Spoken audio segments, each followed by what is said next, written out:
Muito bem, pessoal, muito bom dia. Segunda-feira, 16 de outubro, 7 horas da manhã, estamos ao vivo. Este é o Desperta ICL, transmitido para todo mundo através das redes sociais e também estamos ao vivo na TVT, televisão aberta em São Paulo, na Rádio Brasil Atual, na rádio, no nosso radinho em São Paulo também e na TV Quirimurê, na Bahia. Bom dia a todo mundo que está chegando por aí. Vai deixando o seu bom dia nos comentários, tem muita gente. Tem gente de Belém do Pará até o extremo sul do Brasil, tô vendo no chat aqui. Bom dia de Paris, bom dia de Passo Fundo. A Sabrina Oliveira disse que me viu ontem no aeroporto. Era eu mesmo, Sabrina. Bom dia, mas quem tá por aí? Eu já falei Belém do Pará, né? Paris, bom dia da Itália, bom dia, Demore de Lisboa, Recife, São José do Rio Preto, Nova York, Taboão da Serra, Piranga, Minas Gerais, BH, muito bem, a galera tá chegando por aí, Lajeado, Rio Grande do Sul, muito bem, muito obrigado, vai deixando seu bom dia. O nosso chat, vocês sabem, é um chat para vocês conversarem também sobre o que a gente vai falando por aqui. Este programa é o Desperta SL, para quem não conhece, para quem nunca viu, para quem está chegando agora, seja muito bem-vinda, seja muito bem-vindo. Este programa basicamente é um programa para a gente ler as notícias do dia, mas claro, a gente não vai ficar fazendo igual o Google Home e o Alexa, ficar só lendo notícia, né? A gente vai, claro, ler e sempre fazer aquilo que eu gosto de fazer de manhã com todo mundo aqui. Dar o texto e dar o contexto, que são as coisas importantes para a gente começar o dia mais ligado, mais sabido, como dizia minha nona, né? E para a gente despertar, porque o mote desse programa, claro, é despertar, por isso ele se chama Desperta. Uberlândia, Santa Catarina, Rio de Janeiro, Maranhão, Recife, já falei, Curitiba, Teófilo Otoni, Minas Gerais, Porto Alegre, Santarém, que mais? Pessoal da Holanda, bacana, tá nos acompanhando aqui. Santos, São Paulo, muito bem. Muito obrigado pela audiência. Quem puder, claro, já vai deixando seu like, já vai deixando seu comentário e, por gentileza, quem estiver aí nos acompanhando pelo computador ou pelo celular e tiver a possibilidade, por gentileza, eu sempre peço, compartilhe o link deste programa para que a gente possa chegar a um maior número de pessoas possível. De todo modo, vamos comemorar, claro, porque somos sempre a liderança da audiência dos noticiários da internet brasileira no Desperta, né? A gente vem fazendo aí 15, 16 mil pessoas de maneira muito constante, a depender do dia, vamos a mais do que isso no ao vivo, só nos canais aqui das redes sociais, tá? 16 mil pessoas ao vivo, isso aí é mais do que os podcasts mais badalados que vocês conhecem por aí, tá? Aliás, é muito mais, né? Muito mais. Então a gente está fazendo uma liderança de audiência muito legal na manhã aqui e, claro, ainda temos a nossa grande rede Desperta na parceria com o pessoal da TVT, da TV Quirimurê e também da Rádio Brasil Atual. Tá bom, gente? Vamos lá que tem muita coisa no programa hoje. Todo dia eu falo isso, né? Tem muita coisa no programa de hoje. É porque sempre tem muita coisa no programa de hoje, né? Ó, Rio Solimões vira deserto, indígenas adoecem bebendo água contaminada, matéria da Folha de São Paulo. Enormes bancos de areia se formaram e com água suja em Igarapé, indígenas sofrem com diarreia e vômito. A gente sempre fala por aqui, né? A emergência climática vai atingir primeiro, principalmente e de modo mais avassalador, as pessoas que estão já em condições muito precárias. Isso não é novidade para ninguém e é exatamente isso que está acontecendo. Olhem a foto do Rio Solimões. Quem nos acompanha pela rádio, saibam que é uma foto chocante, parece de fato um deserto. Eu vou mostrar agora aqui para quem está nos vendo pelo vídeo, tá? Olha isso aqui, gente. Isso aqui é o Rio Solimões. É um negócio desesperador. Vejam o tamanho desse negócio. Não é que assim a seca expôs uma parte da margem. Isso aqui é um pedaço imenso do Rio Solimões e dos seus afluentes e igarapés. Tem uma pessoa, para quem não está nos vendo, tem uma pessoa caminhando nessa imagem, tem uma pessoa caminhando. É como se fosse de fato um deserto. A gente só não sabe que é uma paisagem desértica porque tem a floresta no horizonte. Quer ver que eu vou fazer um negócio aqui, ó? Olha aqui, ó. Olha aqui, ó. Pronto. Para quem está nos vendo aí, olha só. A imagem toda tá lá em cima, tem a floresta, né? Eu vou tirar a floresta aqui. Olha aqui, ó. Pronto. Isso aqui é um homem caminhando no deserto. É uma paisagem que parece Marte. É inacreditável o que está acontecendo esse ano no Brasil e no mundo em relação ao clima. O Rio Solimões E uma veia central, é uma veia central da Amazônia, carrega ancestralidade, conecta regiões e países, dá vida a uma infinidade de comunidades tradicionais em suas margens e nas margens de seus afluentes e de seus agarapés. O trecho que banha a terra indígena Porto Praia de Baixo, na região de Tefé, virou um deserto. O rio caudaloso que ditava o ritmo da comunidade foi substituído por enormes bancos de areia a perder de vista. A gente fala, virou um deserto, parece que é não. De novo, olha aqui, ó. Isso aqui é uma parte do Rio Solimões. E para quem conhece o Rio Solimões, não é um riozinho que tem na sua cidade, não, aí, tá? O Rio Solimões é gigantesco. Cocamas, ticunas e maiorunas cruzam esses bancos de areia de margem a margem, de ponta a ponta da terra indígena, em uma imagem que lembra um deserto. A transformação é uma situação extrema. Os indígenas de Porto Praia são unânimes em apontar a seca de 2023 como a pior já vista, superando os efeitos da estiagem de 2010. E claro, o rio secou muito, os bancos de areia são mais extensos, os barcos ancoram cada vez mais longe, a estiagem já dura mais tempo e a expectativa é de que esse cenário de deserto continue no mínimo até novembro. Ou seja, vai atingir primeiro os mais pobres, os mais vulneráveis. Mas não pense você aí que não vai atingir você também, não, tá? Ah, eu moro num apartamento alto, se chover não tem problema. Ah, eu não sei o quê. Ah, na minha cidade não tem rio. Ah, na minha cidade não tem isso, não tem problema na minha cidade. Vai nessa, tá? Vai nessa. Se você conhece alguém que trabalha com o agro, você já ouviu falar, principalmente no sul do Brasil, que a coisa tá indo para banha, literalmente, tá indo para as cucuias. As pessoas que trabalham com agro sabem disso. Quem planta, quem faz essas grandes plantações de milho, de soja, aveia, trigo, não está conseguindo nem colher, e quem conseguiu colher não está conseguindo plantar, porque no sul não para de chover. E isso vai estourar lá na frente nos preços. Então não se enganem. Não se enganem, vai chegar para todo mundo. Vamos lá, notícia lá do UOL, o CPI aponta que donos transferiram capital da 123 milhas para contas pessoais. Que novidade. Olha, quem acompanha esse programa aqui já sabe disso, faz uns 3 meses mais ou menos, né? Agora, sem sacanagem, sem sacanagem. Na semana que estourou esse negócio da 123 milhas, aliás, acho que o Desperta foi o programa que mais falou dessa história, né? Nós falamos semanas a fio sobre essa história.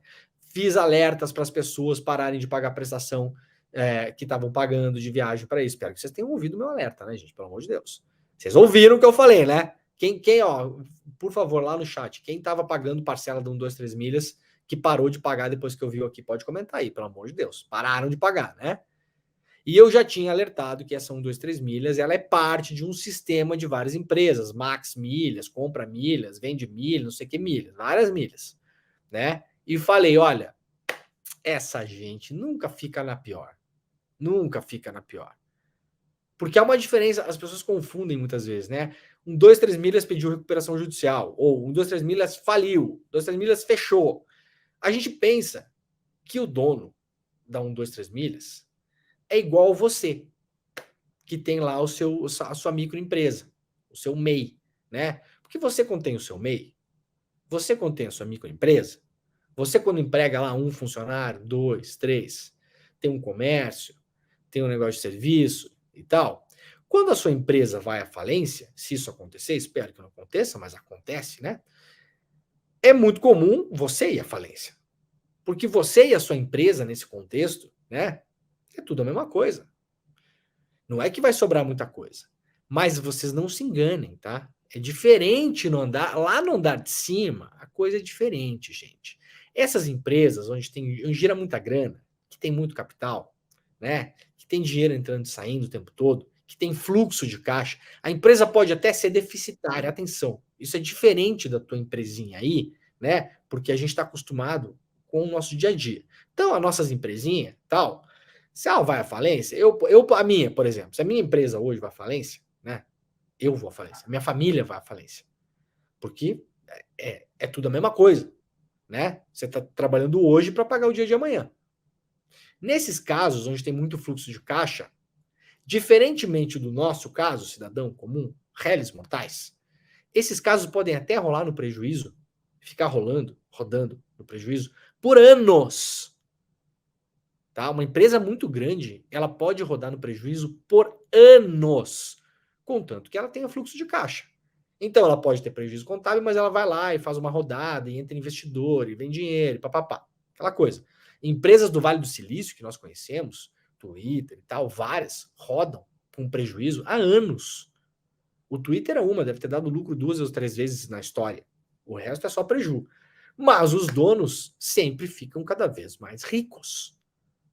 Por quê? Porque eles têm o salário, porque eles têm distribuição de juros e dividendos das ações que eles têm, porque eles sabem as informações da empresa, então eles têm capacidade também para reter ações na hora certa, para se desfazer de ações na hora certa, né? Eles se auto-intitulam detentores de bônus no final do ano e podem fazer transferências de capital.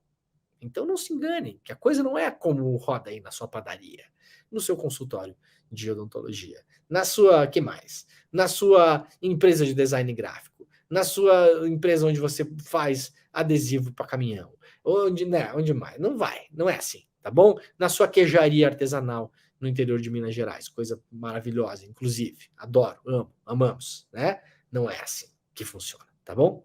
É muito diferente. Os donos da 123 Milhas transferiram dinheiro da empresa para contas pessoais e de parentes nas semanas anteriores a 700 mil pessoas serem lesadas. De acordo com quebra de sigilo da CPI das pirâmides financeiras, em 31 de julho, 3 semanas antes da bancarrota, foram retirados 13 milhões e meio de reais do caixa da firma. A 123 Milhas diz que a acusação é leviana. Tá? Então, gente, os caras sabem o que vai acontecer, os caras olharam para dentro da empresa e falaram: vai dar ruim esse negócio aqui. A gente vendeu pacote para 700 mil pessoas, não vai ter assento para todo mundo. Os caras conseguem monitorar isso internamente. As pessoas que compraram aqueles pacotes, né, que tinha datas em aberto, começaram a reservar datas, começou a ter um volume muito grande de gente reservando datas no mesmo período do ano. Os senhores 123 Milhas olharam e falaram: ih, ferrou. Ferrou ferrado. Quanto é que tem no caixa aí? Tem tanto. Quanto é que custaria se a gente tivesse que devolver 1/4 do dinheiro dessas pessoas? Ferrou, não tem, já era, acabou. Ah, então vamos dar um jeito aí, né? A empresa pode ir, a gente fica, tá? É assim que funciona, gente, tá bom? É assim que rola o negócio. Os sócios da 123 Milhas, já cientes da derrocada da empresa, executaram estratégias para desviar ativos dela para si e para seus parentes, diz o trecho. A CPI pediu indiciamento de 8 pessoas da diretoria da 123 Milhas, incluindo os irmãos Ramiro e Augusto Madureira, sócios da empresa. Entre os crimes cometidos, a comissão apontou estelionato, lavagem de dinheiro, gestão fraudulenta e atuação como organização criminosa. Aliás, esse caso do 123 Milhas deu uma salvada nessa CPI das pirâmides financeiras que estava indo do nada para lugar nenhum, né? Vamos lá para Mônica Bergamo, na Folha de São Paulo. O Observatório diz querer abrir a caixa preta da Lava Jato e expõe multas bilionárias da operação. Um grupo formado por advogados e juristas colocará no ar nesta segunda-feira, portanto hoje, o site Observatório da Lava Jato. A iniciativa, que promete abrir o que seus criadores chamam de caixa preta da força-tarefa, fará sua estreia expondo números astronômicos de acordos celebrados à época da operação. Dados compilados pelo Conselho Nacional de Justiça após diligências na 13ª Vara, a vara que era a vara do Sérgio Moro, né? E obtidos pelos fundadores do observatório, indicaram que a Lava Jato teria autorizado apenas no Brasil, atenção aqui, tá? Olha, eu vou ler isso aqui, vocês vão ouvir, e vai parecer uma coisa legal, tá bom? Vai parecer uma coisa normal, mas não é, tá? Então presta atenção. O pagamento, a Lava Jato autorizou no Brasil o pagamento de 10 bilhões de reais em multas essas que foram colhidas dos acordos de leniência com as empresas e também dos acordos com algumas pessoas físicas. 10 bilhões em multas foram parar na mão de órgãos como Ministério Público e Polícia Federal. Aí você pensa, não, é normal, né? Normal. Foram lá, aplicaram multas em empresas, capturaram esse dinheiro, né? Bem feito para as empresas, foram roubar, que coisa, né? E aí a multa vai para quem? Para quem que vocês acham que vai a multa que a Lava Jato captou? Ela foi para o Ministério Público, para a Polícia Federal. Não parece esquisito para vocês? Vamos pensar o seguinte, para além do fato, claro, né, de que os números ainda mostram que 1,3 bilhão de reais foi para os Estados Unidos e quase 1 bilhão de reais foi para a Suíça. Isso aqui tudo dinheiro brasileiro, eu não canso de repetir. Dinheiro brasileiro, do poder público brasileiro, porque esse dinheiro era do poder público, ou seja, nosso, que rodou dentro de empresas brasileiras, onde teve um esquema, sim, de corrupção dessas empresas com agentes públicos, ou seja, corrupção privada, né, para a gente não esquecer. Corrupção privada, que foi feita com agentes públicos, no Brasil, com empresas brasileiras, esse dinheiro foi parar no exterior. É um mistério também isso, né? Vocês imaginam os Estados Unidos aplicando uma multa de uma lava-jato americana e trazendo parte do dinheiro para o Brasil? Levando para a França? Levando para a Alemanha? Vocês acham que isso faz algum sentido? Não parece fazer sentido, né? Porque não faz, de fato, sentido, tá? A destinação dos valores teria sido justificada com base em uma lei que versa sobre crimes de lavagem de dinheiro, mas a partir de uma leitura que não está de acordo, ou seja, está em desacordo com o que prevê o próprio CNJ, é o que afirma o observatório. Aí, gente, vamos lá. Duas coisas importantes. Eu fui convidado pelo advogado, doutor, jurista Fernando Fernandes, para fazer parte desse observatório, então sou um observador do observatório também, tá? Mas esse trabalho todo de compilação e tal aqui foi feito pelo observatório, né, pelos profissionais do observatório, o que muito me honra, inclusive, o convite, né, porque é basicamente um observatório de transparência sobre como foi feita a Lava Jato. Então, sensacional, tô dentro, Fernando Fernandes me convidou, falei, tô dentraço, só colocar meu nome lá. E aí, vejam que coisa curiosa, a Lava Jato é Ministério Público, tá? Vamos esquecer Lava Jato, que como eu sempre falo, Lava Jato é um nome fantasia, é uma criação. É uma abstração. Lava Jato não existe, tá bom? Não existem os processos da Lava Jato, tá? Por que não existem os processos da Lava Jato? Vou dar um exemplo rápido. Cristiano Zanin, Supremo Tribunal Federal, se hoje tiver que se declarar impedido de participar de algum processo no Supremo, deve se declarar impedido nos processos nos quais ele atuou. Correto? Correto. Deve se declarar impedido nos processos da Lava Jato? Não. Por que não? Por quê? Ora, o Zanin não atuou na defesa, por exemplo, do Eduardo Cunha. O Zanin não atuou no acordo de delação da Odebrecht. Não atuou na defesa do Marcelo Odebrecht, tá? Então, assim, não existe a lavagem. Vejam como isso é um conceito para você tomar conta de uma parte enorme e importante de processos judiciais. Você vai lá, você coloca um post-it, sabe aqueles post-it amarelinho? Você vai lá, você cola um post-it em cima de um processo e fala, não, isso aqui é Lava Jato. Isso aqui não pode. Isso aqui o Zanin não pode olhar porque é Lava Jato. Não, isso aqui fulano não pode trabalhar porque é Lava Jato. Não, isso aqui fulana tem que se declarar impedido porque é Lava Jato. Não existe Lava Jato. Não existe. É uma abstração, uma fantasia, uma ficção. Tá? Então vamos lá. Quem é que fez os acordos? Aliás, sem a CGU, que é outro papo para outra hora. Quem é que fez os acordos? O Ministério Público Federal. Correto? Os acordos foram feitos pelo Ministério Público Federal. Para onde o Ministério Público Federal direcionou 10 bilhões em multas, para além da Polícia Federal? Para o Ministério Público Federal. Vocês vejam que coisa maluca. Por exemplo, vou dar um exemplo. Vamos dar um exemplo.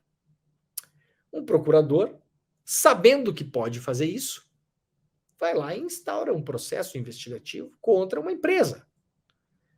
Essa empresa faz um acordo de leniência, porque ela acha que é o melhor para ela. Esse acordo de leniência gera um monte de dinheiro. E esse monte de dinheiro vai parar, direta ou indiretamente, na mão do procurador que investigou a empresa. Isso não é uma coisa parecida com aqueles filmes dos anos 70, que tinha 3 caras fumando cigarro na frente de um Mustang estacionado na frente de uma pizzaria? Não parece isso para vocês? Não parece extorsão, inclusive, um negócio desse? Como você vai direcionar a multa para o órgão que você trabalha? sendo que você abre a própria investigação. Há casos previstos em lei. Não é o caso, como dizem aqui os observadores do observatório, segundo o CNJ. Você transforma isso numa indústria de multas que vem para o próprio órgão onde você trabalha. Eventualmente, depois, você pode fazer um acordo privado com o órgão onde você trabalha para, por exemplo, montar uma fundação com um CNPJ privado e destinar parte do dinheiro para ela, como fez, ora, a Lava Jato. Vocês entendem o tamanho do escândalo desse negócio? Esse dinheiro, se a Petrobras foi uma vítima, deveria voltar para a Petrobras. Não é? Se no esquema da Odebrecht houve superfaturamento, ou seja, roubo de dinheiro público do Ministério do Planejamento, esse dinheiro deveria voltar para o Ministério do Planejamento. Foi ele que foi roubado. Ou para uma outra destinação pública que não fosse o órgão persecutório e investigador que está investigando as pessoas. Isso é absolutamente escandaloso. E isso tudo estava sob sigilo. Tudo isso estava sob sigilo. Só para a gente entender, tá? A Lava Jato só tirava do sigilo o que interessava a ela, né? Tá bem explicado? Tá bem explicado, né? Muito bem. 27 agrotóxicos são detectados em água de São Paulo, Fortaleza e Campinas. Repórter Brasil trazendo a matéria hoje. Uma mistura de 27 diferentes tipos de venenos foi detectada na água consumida por parte da população de 210 municípios brasileiros. Entre eles, São Paulo, Fortaleza e Campinas. As informações são resultados de um cruzamento de dados realizados pela Repórter Brasil a partir de informações do Sistema de Informação da Vigilância e da Qualidade da Água para Consumo Humano do Ministério da Saúde, com testes feitos no ano passado. A maioria dos exames identificou uma concentração dentro do limite considerado seguro pelo Ministério da Saúde para cada tipo de substância isoladamente. Ou seja, a simples presença de cada agrotóxico em uma amostra não necessariamente acarreta problemas de saúde. No entanto, a regulação brasileira não leva em conta os riscos da interação entre os diferentes tipos de pesticidas. É justamente a mistura de substâncias o que preocupa especialistas ouvidos pela reportagem. Eles afirmam que o chamado efeito coquetel pode gerar consequências ainda desconhecidas ao organismo humano. Quem acompanha essa cobertura sobre agrotóxicos no Brasil, né? Que, aliás, o agro habilmente conseguiu mudar a palavra para defensivos, né? Veja que curioso, né? Vocês já prestaram atenção nisso? Eu gosto muito de prestar atenção no detalhe do uso das palavras, né? O agrotóxico hoje é usado basicamente por ativistas, por jornalistas e por pesquisadores sérios. Todo o resto usa defensivos agrícolas, né? Vem de defesa, né? Então aquilo é uma defesa para a planta, uma defesa para o nosso alimento. É brilhante, né? A gente tem que reconhecer quando a coisa funciona de fato, né? Muita gente que pesquisa agrotóxicos e que cobre, colegas que cobrem, Repórter Brasil, uma delas, né? Ellen Freitas, a repórter, vem falando sobre a mistura de agrotóxicos há muitos anos, que é uma coisa muito pouco estudada. Ou seja, supondo que você consuma 0,1 miligrama do agrotóxico A, isso não é prejudicial à sua saúde, tá? Nesse exemplo aqui. Mas, se você consumir a mesma quantidade desse agrotóxico A em uma planta, que tem outro agrotóxico junto, o efeito combinado dos dois pode fazer com que aquela mesma quantidade seja tóxica. E isso não é devidamente estudado, por quê? Porque, primeiro, não há dinheiro para estudar isso. Porque quem estuda isso, no geral, são ONGs ou as universidades públicas, que têm pouca grana. As universidades privadas e a iniciativa privada não têm interesse em estudar isso porque sabe que vai descobrir coisa que não é para descobrir. Então, por isso, não estuda. E há uma dificuldade técnica nisso, que é o seguinte: há centenas de agrotóxicos que são usados no Brasil. Vários deles, inclusive, proibidos na União Europeia, por exemplo, né? Então, como eu sempre falo, ou nós somos um bando de trouxa, ou eles são um bando de trouxa. Alguém é trouxa nessa história, né? E aí é muito difícil estudar a combinação. Olha, no Brasil usa centenas. Aqui nessa matéria são 27 os detectados na água. Vocês imaginem a quantidade de combinações. Quem é bom de matemática aí? Quantas combinações possíveis entre agrotóxicos a gente consegue com 27 agrotóxicos diferentes, né? Então tem a combinação de A com B, daí de A com B com C, aí de A com C, aí de B com C, aí de, sabe? Então assim, ó, é muito complexo. De fato, a gente não sabe que água a gente está tomando e o que a gente está consumindo. Esse é o grande problema. Rapidamente aqui, liberal Daniel Noboa derrota a esquerda lá no Equador e foi eleito presidente nesse final de semana. A eleição do Equador a gente cobriu bastante aqui também, inclusive, né? Teve 2 assassinatos, uma tentativa de assassinato, muito complexa a situação, e acabou indo parar na mão do Daniel Noboa. O Daniel Noboa é filho do magnata da banana.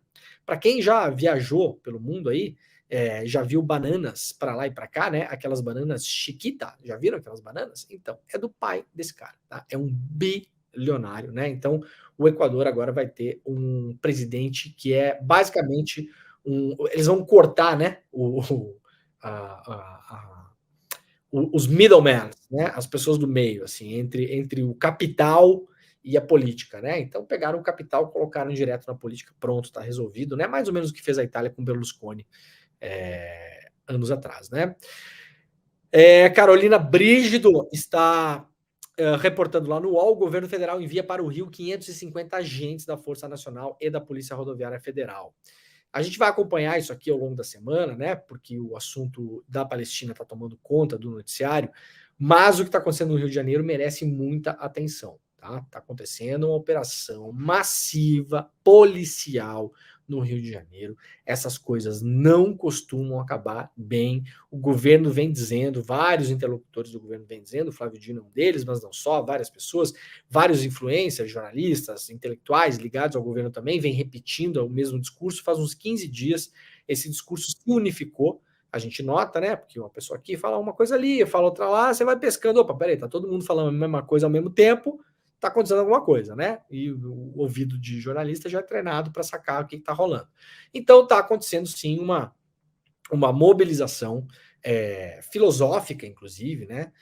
No governo, dizendo que o combate à criminalidade precisa de polícia. Tá? Esse é o resumo da história. Então, assim, não temos como combater o crime sem a polícia. Então, tá rolando um lance de valorização da polícia, né? O que, claro, a polícia tem que ser valorizada num estado onde a polícia existe, né? Então, a polícia existe, ela precisa ser organizada, você precisa limpar a polícia, aquela coisa toda, ser bem paga, né? Os policiais têm problemas psicológicos gravíssimos no Brasil, já é sabido há muito tempo, etc. e tal.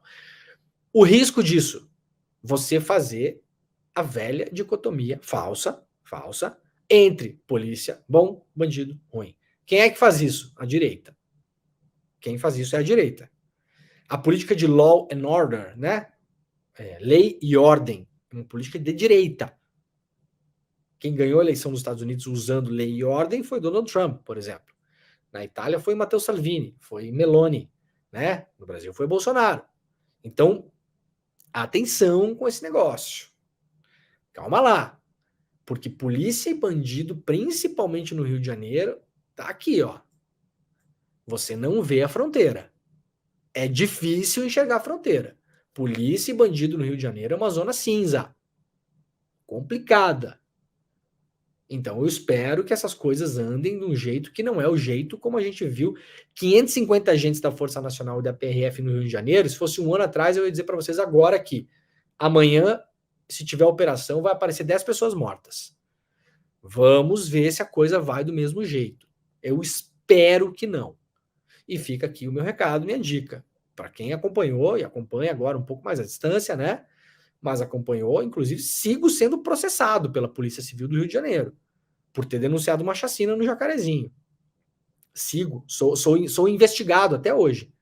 A Polícia Civil do Rio de Janeiro abriu uma investigação contra mim porque eu publiquei uma reportagem mostrando que a Polícia Civil do Rio de Janeiro, através da CORE, tinha um grupo de matadores. Mataram 23 pessoas na época. O investigado foi o policial que apertou o gatilho? Não. Foi o delegado que autorizou a ordem? Não. Quem foi investigado? Eu. Eu estou sendo investigado até hoje. 2 anos depois. A investigação está aberta até hoje. O delegado até hoje não fechou a investigação contra mim por denunciar esse tipo de coisa. Então fica aqui uma dica. Queridos que estão cuidando disso no governo federal. Se vocês não limparem a polícia do Rio, vocês não chegarão a lugar nenhum que não seja empilhar cadáveres de pessoas pretas, pobres e faveladas. Tá bom? Se vocês não limparem a Polícia Civil e a Polícia Militar do Rio de Janeiro, vocês não chegarão a nenhum lugar que não seja a montanha triste, terrível de cadáveres. Essa é a real. Gente, vamos lá. A gente vai para agora falar de Palestina. Tem muita coisa aqui, tá? Fiquem por aí, tem bastante coisa. Agora, vamos rapidamente aqui. Tem um vídeo interessante, olha só. Rombo das Americanas. 40 e poucos bilhões de reais, né? Já falei aqui, quase 10 vezes o que a Lava Jato diz ter recuperado para a Petrobras. 10. Não estou exagerando. O que a Petrobras colocou em balanço de recuperação de dinheiro de corrupção foi 6 bi. E isso causou um tsunami no Brasil. 5 anos de caos. Impeachment de Dilma, crescimento da Lava Jato, abuso de poder, governo Bolsonaro, tudo que a gente viu. Prisão do Lula, tudo que a gente viu. 6 bi. Americanas, 40. E o assunto agora já está enterrado. CPI das Americanas, criada para investigar a fraude das Americanas. Não indiciou nenhuma pessoa. Zero. Deputado Carlos Chiodini, deputado que foi o relator, falou que não podia indiciar ninguém porque não tinham chegado a nenhuma conclusão. Carlos Chiodini não chegou a nenhuma conclusão porque não investigou. Como é que... Isso não é minha opinião. Eu tô falando sério mesmo. A CPI não investigou. Então, Carlos Chiodini, se você não investiga, você não denuncia. Isso é óbvio.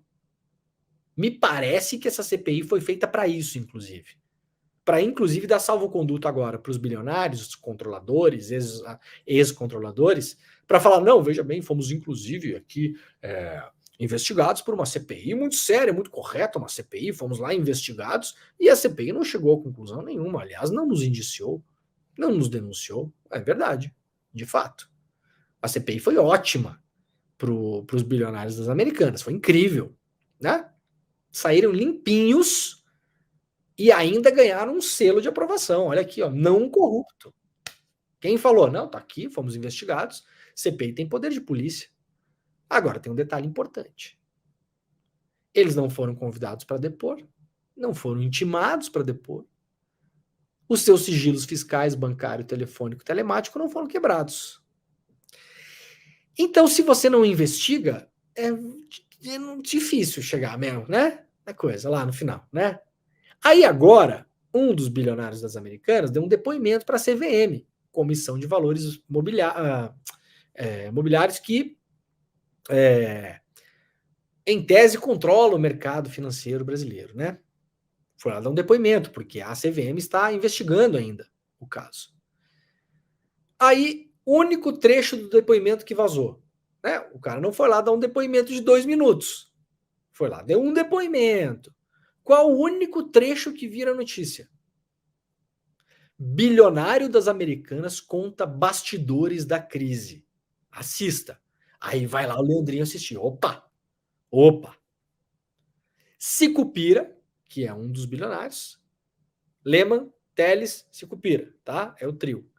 Sicupira disse à CVM que ficou em choque ao receber ligação do presidente da empresa sobre o escândalo contábil. Que coisa curiosa, né? Que eu acho assim muito curioso. O cara deu um depoimento na CVM, o único trecho de 2 minutos que vazou foi esse. O trecho no qual, basicamente, serve para reforçar a posição deles de que não sabiam de nada. Vamos tocar o trecho para vocês aí? Vamos lá, Pedrinho, bota o trecho para a gente aí, por favor. De 2023. Qual foi o seu contato com ele nesses primeiros dias? Nenhum. Certo.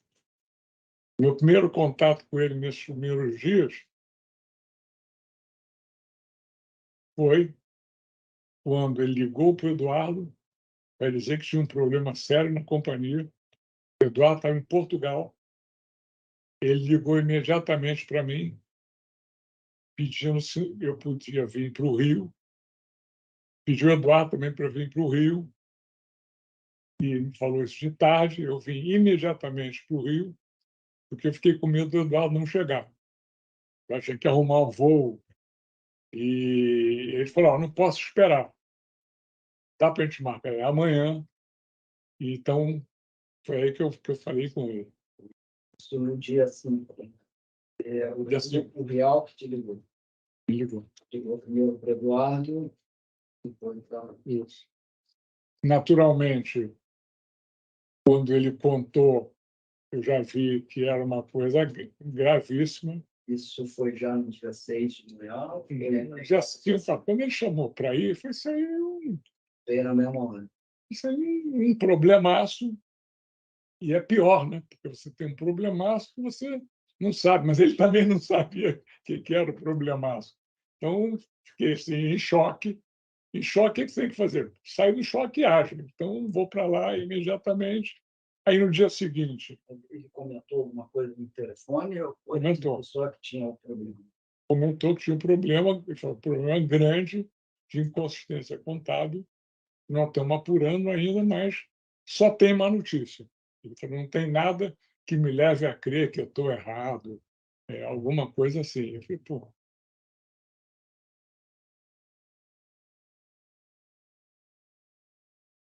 Conveniente, né? Conveniente, né, gente? Vamos lá resumir a história antes da gente entrar aqui no conflito na Palestina. Maior rombo da história do mercado financeiro brasileiro, possivelmente o maior rombo, a maior fraude da história do capitalismo brasileiro, tá? Tudo bem que a gente não vai voltar lá, né, nas navegações, tá? Mas assim, século XX, capitalismo brasileiro, como a gente o conhece hoje, não tem nada parecido com isso. De novo, o Petrolão é quase assim, uma mosca perto desse negócio. Esses caras eram os acionistas controladores, ou seja, no linguagem popular, dono, né? Eram os donos da Americanas. Abriram mão do controle da empresa 11 meses antes da descoberta da fraude, para a gente não esquecer. Fizeram um movimento muito incomum no mercado, abriram mão de graça. Você, se fosse dono dos Americanas, você ia abrir mão de graça do controle da empresa? Só se você fosse maluco, né? Isso não acontece, gente. Assim, ó, raríssimos casos que acontecem, mas raríssimos, tá? Abriram mão do controle de graça, pega aí, alguém controla aí. Ficaram como acionistas de referência, não sabiam de nada, né? A CPI investigou, não indiciou, não fez nada, não denunciou. Então tem agora o carimbo, o selo de pessoa não corrupta. E agora o único trecho que vaza é o trecho onde o cara fala que, nossa, o cara me ligou, estava em Portugal, que coisa, problemaço, né? Então o que eu fiz? Saí do choque e fui agir. Vamos lembrar, esse cara que apareceu nesse vídeo ganhou uma fortuna com a fraude. Como? Como que ele ganhou dinheiro com a fraude? Mesmo sem saber. Então eu estou admitindo aqui que ele não sabia, tá? Tenho minhas desconfianças, como todos temos, tá bom? Como todos temos. Agora, vamos admitir que a tese está correta, ele não sabia de nada. Ganhou uma fortuna mesmo assim. Por quê? Porque era detentor de ações, de bônus, dinheiros que vão e vêm, né? Essas coisas complexas do mercado financeiro, as ações que esses caras tinham ao longo de todos esses anos se valorizaram absurdamente em cima de balanços falsos. Então essa gente toda ganhou muito dinheiro com essa fraude, muito, mas muito, não é pouco não, né? Então esse depoimento aí, se piscando e mexendo a boca, parecendo velho gagá, tá? Quem tiver pena pode levar para casa, né? Como diz o outro lá, né? Tá com pena, leva para casa. Nesse caso aqui a gente pode fazer piada, né? Muito bem, gente, vamos lá. Ó, Jamil Chad lá no UOL, Gaza vive expectativa de abertura hoje. Governo diz que brasileiros ainda não saíram. A fronteira de Gaza, ontem saiu uma notícia de que a fronteira de Gaza com o Egito, lá no sul, tá? Tem um pedacinho de Gaza, uma franjinha de Gaza que tem uma fronteira com o Egito. Essa fronteira é uma fronteira fechada, é uma fronteira que já passou por 1 milhão de situações diferentes. Já foi aberta, já foi fechada, já teve túneis, teve mais de 1.000 túneis clandestinos que ligavam Gaza ao Egito. Para que, Leandro, esses túneis? Bom, entre outras coisas, para levar comida para dentro, por exemplo. Já que Israel mantém um bloqueio em relação à faixa de Gaza, por terra e por mar. Para levar alimento, para levar medicamento, para levar peça de carro, senão os carros param de funcionar, para levar suprimento para o hospital, para levar oxigênio, etc. e tal. Claro que por ali também passam armamentos, óbvio, tá? Mas a gente tem que contar a história toda aqui. Senão você pensa, da maneira como a gente ouve na imprensa, né, mundial, assim, vou eu lá e falo, tinha 1.200 túneis que ligavam o Egito a Gaza. Automaticamente, mesmo que você não seja um acelerado e esteja preocupado com o que está acontecendo, automaticamente passa pela nossa cabeça. Era para levar fuzil para o Hamas, tá bom? Claro que passava coisa ali, lógico. Mas foram túneis construídos substancialmente para passar produtos para as pessoas.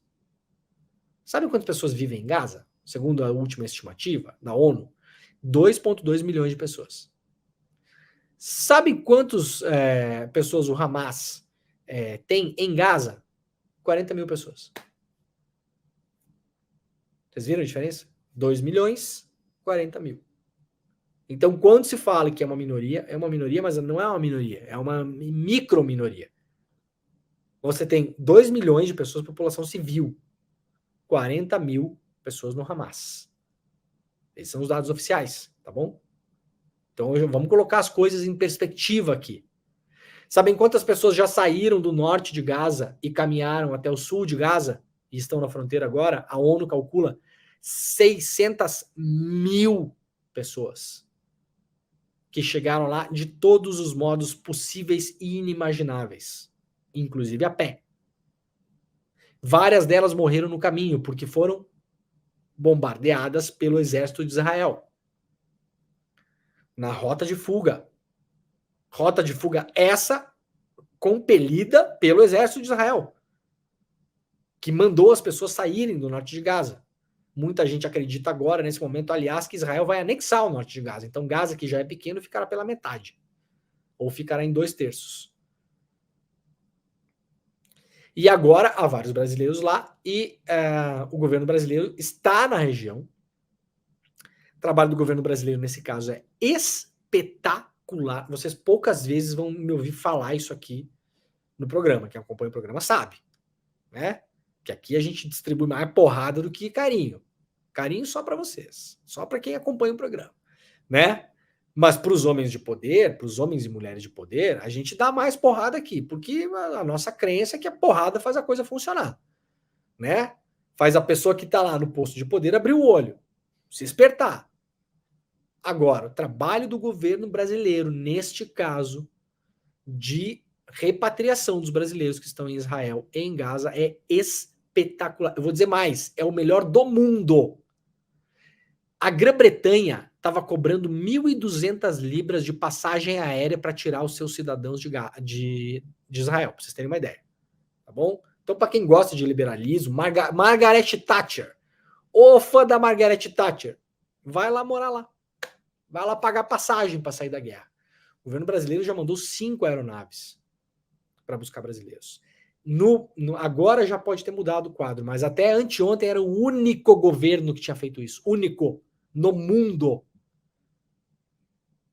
É espetacular o trabalho do governo brasileiro. Parabéns para todo mundo. Isso aqui, quando a gente fala isso, parece que assim, parabéns para o Lula, né? Não, claro, também, óbvio. Mas assim, gente, tem milhares de pessoas trabalhando nesse projeto de trazer as pessoas para cá. Milhares.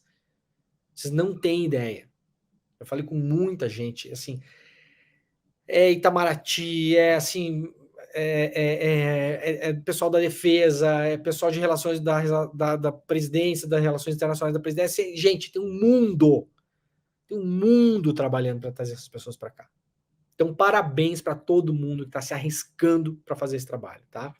O problema é que o jornal La República, hoje pela manhã, e o jornal Haaretz, que é um jornal de Israel, estão dizendo que a fronteira está fechada.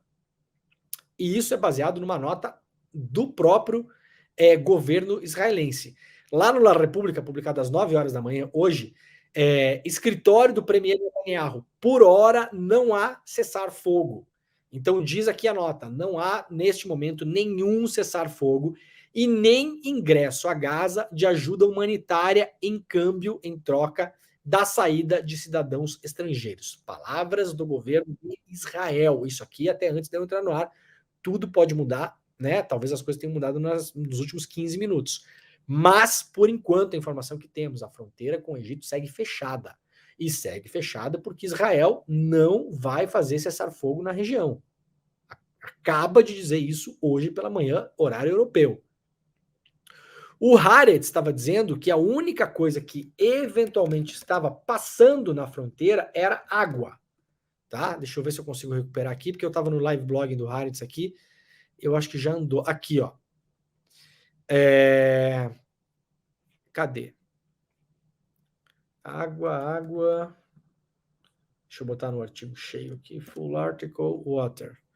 Já saiu daqui. Mas, enfim, o Haaretz estava dizendo que a única coisa que podia estar passando pela fronteira era água. Aqui um mapa feito pelo jornal O Globo, para vocês entenderem um pouco melhor, tá? Então, a fronteira com o Egito é aqui embaixo, em Rafah, tá? O Brasil já deslocou vários diplomatas, várias pessoas do seu corpo diplomático para a região. Brasil desloca diplomatas para dar suporte a brasileiros na fronteira de Gaza com o Egito. Segundo o Itamaraty, são 22 brasileiros, 7 palestinos com visto ou autorização de residência e 3 parentes próximos de brasileiros que estão querendo sair de Gaza. A Embaixada do Brasil no Egito mobilizou uma equipe de diplomatas para Ismaília, no norte do país, com o objetivo de prestar assistência aos cidadãos brasileiros que se encontram na fronteira entre a faixa de Gaza e o Egito. Essa equipe também está encarregada, ao lado de grupos de outras embaixadas, de conduzir negociações com autoridades locais, visando a abertura das fronteiras para permitir a passagem dos brasileiros e de pessoas de outras nacionalidades. Qual é o grande problema ali, gente? O Egito também não sabe o que fazer. Vocês imaginem a situação, a catástrofe, de fato, que está sendo forçada pelo governo de Israel. Eu não vou cansar de repetir isso aqui. O Hamas é considerado um grupo terrorista por vários países do mundo. O Brasil não está entre eles. A Noruega também não está. Vários países não estão. A ONU não considera o Hamas um grupo terrorista. Mas a gente, no debate político, é muito importante você não perder a humanidade também. Então, alto lá vocês aí, tá? Também, alto lá. Cuidado. O que o Hamas fez é um ato terrorista, tá bom? Não há outra palavra, gente. Tem sequestros civis, tem assassinato de civis, tem uma série de coisas ali. No plano de fundo, há, claro, uma luta anticolonial da Palestina, uma luta anti-ocupação, tem tudo isso, tá bom? Agora, a atitude do Hamas ela foi feita para causar terror. Então, sem meias palavras em relação a isso, tá, gente? Por favor, vocês não precisa dar volta em relação a isso. Não é necessário ficar desviando o caminho. Uma coisa é uma coisa, não elimina a outra. O Hamas, inclusive, foi insuflado, né? Foi aplaudido pelo governo de Israel, pelo Netanyahu, inclusive. Porque queriam um Hamas forte para enfraquecer os moderados da Palestina. Fortaleceram os radicais. Então, não dá para ter meia palavra nesse negócio, tá, gente? Também, senão a coisa fica complicada, né? Cuidado com a mistura entre uma coisa e outra. Tá? Agora, dito isso, vírgula, quem precisa ser veementemente cobrado neste caso é um Estado soberano, que é o Estado de Israel. Uma coisa é você negociar com o Hamas para liberar os brasileiros que estão lá, que é o que o Itamaraty vem fazendo, a diplomacia brasileira vem fazendo, etc. e tal. Agora, o Hamas não é um Estado soberano. O Hamas não tem assento na ONU. O Hamas não pode ser... não há os mecanismos internacionais de diplomacia, de conversa e, eventualmente, de penalização, mas com Israel há. Então é por isso que se cobra muito, ou que se deveria, muita gente não está fazendo isso, né? Mas aqui a gente está fazendo isso. Cobrar Israel. Por quê? O Hamas assinou os protocolos de Genebra? As convenções sobre o que pode ou não pode numa guerra? Não, Israel assinou. O Hamas não assinou por quê? Porque não é um país, ora. Você vai cobrar que não se cometa atrocidades. De quem que você vai cobrar mais? Claro que a gente pode falar, Hamas, não faça isso, pelo amor de Deus, devolvam, etc e tal. Qual é a chance? Quem é que pode ser mais ouvido? Inclusive pelos mecanismos internacionais. Porque assinou voluntariamente os protocolos que definem as leis, as regras numa guerra. Você sabia o que é as regras numa guerra? Foi Israel que assinou. Entre as regras de guerra que Israel assinou, é signatário dos protocolos de Genebra, você não pode bloquear estradas para ajuda humanitária, não pode cortar água, não pode cortar luz, não pode atentar contra a população civil, não pode impedir que as pessoas deixem uma zona, não pode forçar a movimentação em massa de pessoas. Tudo o que Israel está fazendo neste momento em Gaza é ilegal, segundo acordos que Israel assinou. Ou, na linguagem popular, crimes de guerra. Se queremos falar nisso, esse é o nome. No limite, dá para falar também terrorismo de Estado. Tudo isso cabe em relação ao que Israel está fazendo agora. Nada disso apaga os civis inocentes que foram vítimas do Hamas. Tudo isso está dentro de um contexto. A história de que esse assunto é muito complexo para a gente poder analisar ele, ela é perigosa, sabia, gente? Porque quando você fala o seguinte, esse assunto é muito complexo, então qualquer coisa que eu opinar, eu vou ser cancelado por um lado ou pelo outro. Quando você não faz isso, prevalece a narrativa dominante. Qual é a narrativa dominante? Nas instituições, na imprensa mundial, desde a fundação de Israel, principalmente dos anos 60 para cá. Israel está se defendendo desse bando de bárbaros loucos que querem acabar com todo mundo. Essa é a narrativa dominante. Como bem falou o Edu Moreira na sexta-feira passada, a Torre Eiffel e o Empire State ficaram com as bandeiras de Israel. Ora, não há vítimas inocentes na Palestina, na Cisjordânia e em Gaza? Então, a narrativa dominante é que, tanto é que o próprio exército de Israel, o nome é o exército de defesa, né? O que é uma falácia, porque esse exército ataca. E muito, inclusive. E não é de hoje. Então, quem tem que ser cobrado aqui é o Estado soberano, país signatário dos documentos, dos protocolos de Genebra, que definem o que pode e o que não pode em um conflito. E tudo o que Israel está fazendo agora em Gaza não pode. Você não pode bombardear a escola, você não pode bombardear áreas civis. Mas tem terrorista se escondendo num prédio civil. Então tá, então bam, bota abaixo, 12 andares. A casa de todo mundo. Porque tinha 3 pessoas lá dentro que você acha que eram terroristas. Não pode. Não pode. A opinião de quem é contra isso, ela é irrelevante, tá bom, gente? Irrelevante. Isso é a mesma opinião da pessoa que acha que a lei e tal, se você não concorda, então você vai lá para Genebra, né? Você convoca a ONU e você muda os protocolos.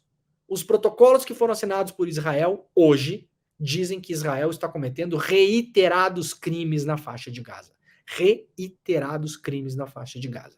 Crimes de guerra, passíveis de penalização no Tribunal Penal Internacional. Aliás, o Putin, quando cometeu esses mesmos crimes na visão do Tribunal Penal Internacional, na Ucrânia, teve a sua prisão decretada, né? O Netanyahu não vai ter prisão decretada também, não? Qual a diferença do que um exército e o outro estão fazendo com os civis da região? A gente sabe a diferença, né? Jamil Chad, Gaza tem falta de saco de cadáver, 11 mortes por hora e 1 milhão de deslocados. Desses 1.600.000 já chegaram na fronteira, né? Brasil costura com potências resolução na ONU para cessar fogo. Notícia também de última hora. A relatora da ONU diz que a resposta global à guerra Israel-Hamas é repugnante. fala sim em atos terroristas do Hamas, mas diz que o que Israel está fazendo é injustificável. ONU, injustificável. Vamos lá mais rapidamente aqui. Biden reforça que Hamas deve ser eliminado, não se esperava nada diferente de um presidente americano, né? Lembrando que o Hamas não é só o seu braço armado, então também muito cuidado. Há um motivo pelo qual a ONU não classifica o Hamas como um grupo terrorista, né, gente? O ISIS é um grupo terrorista para a ONU. O Boko Haram é um grupo terrorista para a ONU. O Hamas não é. Então haverá um motivo, né? Não é uma decisão que alguém jogou uma moeda para cima. Então bora estudar um pouquinho e entender. Haverá um motivo pelo qual. Talvez agora, a partir desse ataque terrorista que aconteceu, a ONU mude de ideia. O que não seria nada fora do comum. Porque realmente foi algo terrível, inimaginável, nojento, repugnante o que o Hamas fez. Não há meias palavras para isso, né? Então, Biden diz, Hamas deve ser eliminado, isso aqui é retórica populista, Hamas não será eliminado, como a Al-Qaeda não foi, como o ISIS não foi. Isso aqui é só retórica belicista de guerra, tá? Isso não vai acontecer. Isso só vai insuflar mais os confrontos, tá? Mas, importante, ainda mais para um presidente dos Estados Unidos falando isso.